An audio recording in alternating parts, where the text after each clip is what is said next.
Now then, fans of EastEnders, and there are millions of them, will know that that naughty girl, Cindy Beale, has just returned to Albert Square after leaving under something of a cloud 18 months ago. But the actress who plays Cindy has not wasted her time away from the programme. Next week sees the launch of her solo singing career with her version of the 60s hit, Get Ready. Let's say hello to Michelle. Good morning, Michelle Collins. Good morning, Mike Morris.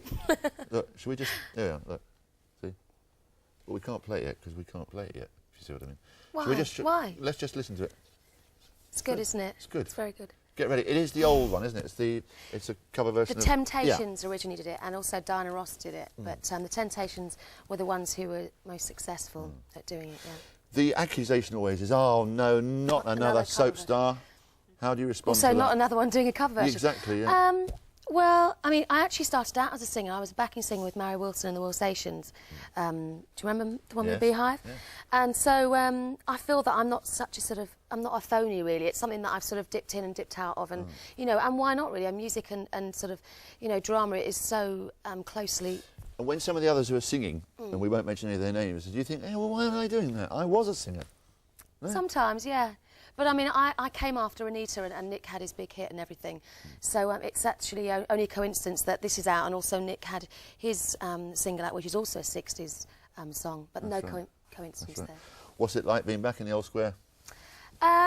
It's all right. It's still a bit strange. I mean, I've actually been back since August, but obviously we're sort of quite far behind. But it's nice. I'm still sort of the new kid on the block. Were you welcome back, or did somebody... No, not at all. Oh, They not hated her me again. coming. They did, actually. Yeah. No, they were all very nice. To my face.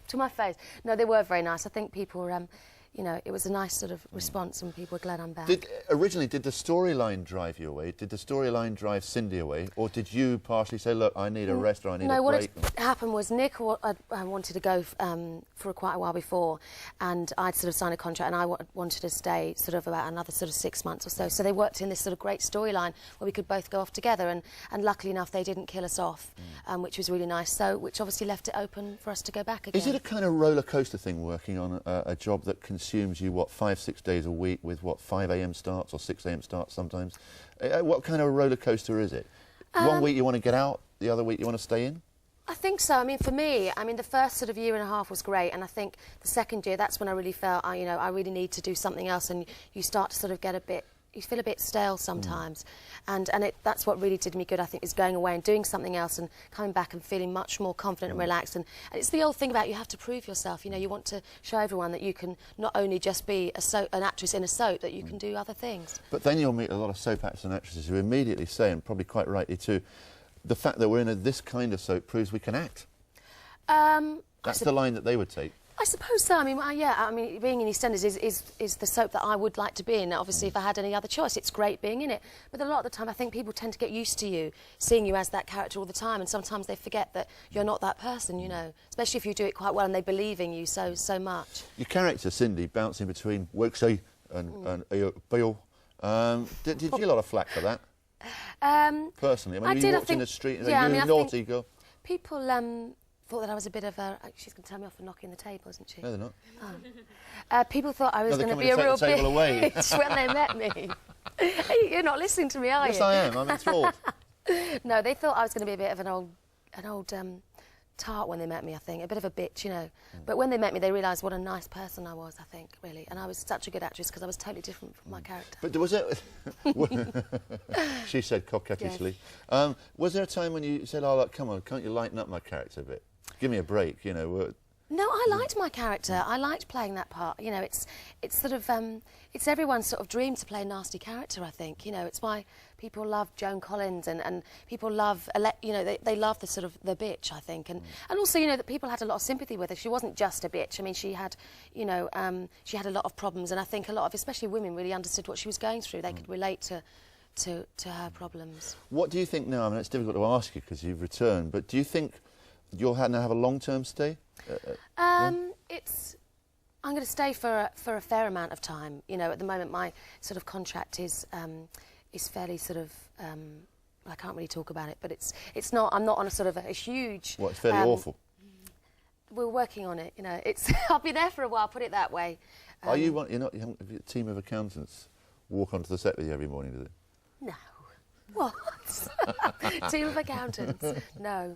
I wish, no. No. But you, for the time being, well, supposing the singing takes off, supposing Get Ready takes off, and then you've got a problem, haven't you? A nice problem. Well, I mean, hopefully it'd be great to do the two, you know, together.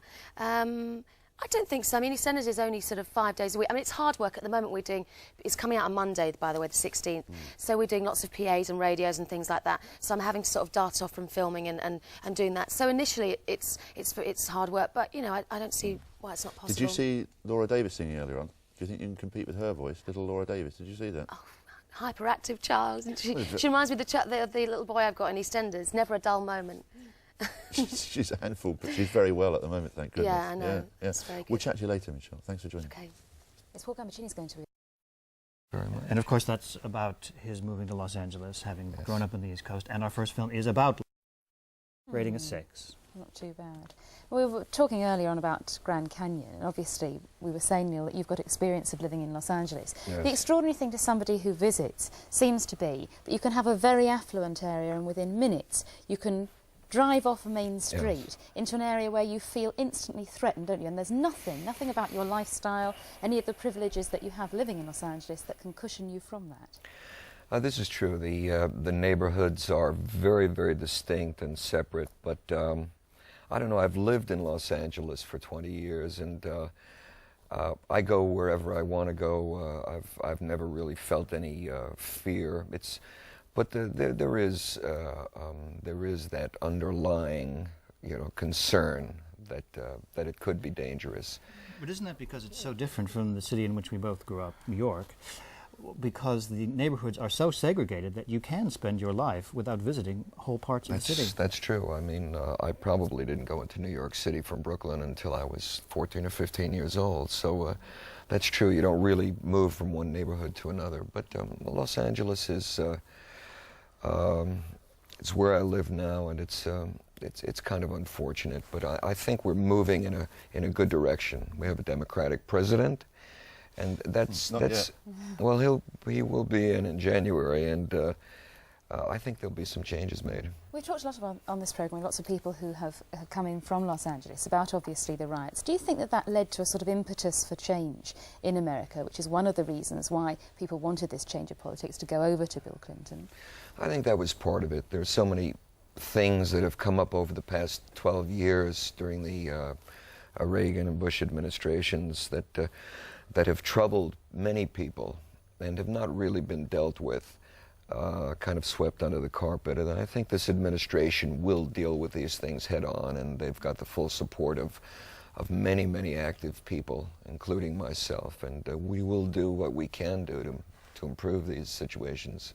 Neil, it occurs to me that Michelle sitting next to you is, she has been a singer and sung with the Wilsations, yeah?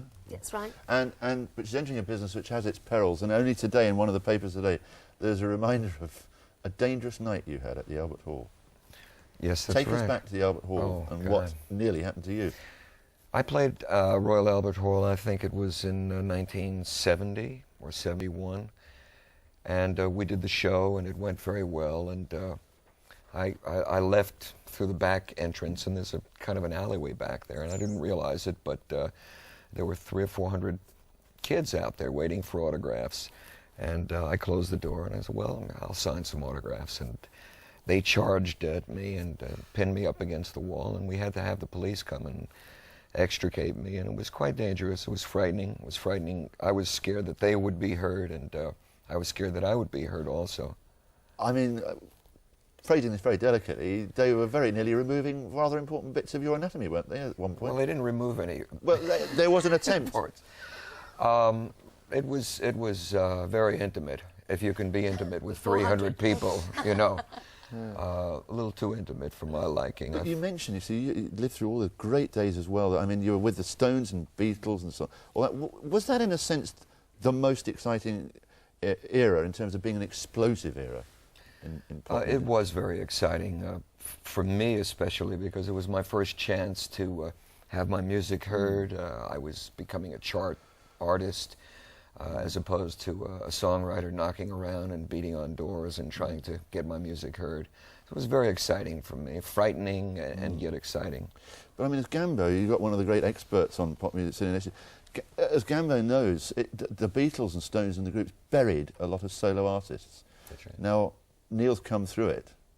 You tell us why. Well, Neil emerged late '66, really. 66. So the burying had been done. That's right. And a new generation of voices with a new concentration on lyrical content came to the fore, and Neil was one of the very first, and you mixed autobiography so beautifully with not just I Am I Said, Brooklyn Roads, Two-Bit Man, Child Shiloh, great songs.